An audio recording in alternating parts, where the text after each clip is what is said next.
Alright, na-deliver na natin uli yung ano, nandito ako sa may General Trias.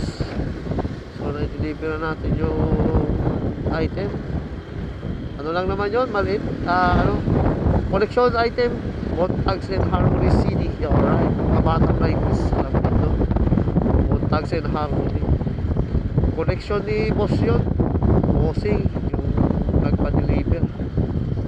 Kitang-kita naman sa itsura niya eh, na gangster talaga siya eh. Daming tattoo ni boss. Grabe. Saka style talaga, gangster talaga itsura niya. Montags and Harmony. Alright. So, dito, napaka-peaceful lang dito, no? Relax lang ba? Hindi masyadong, hindi masyadong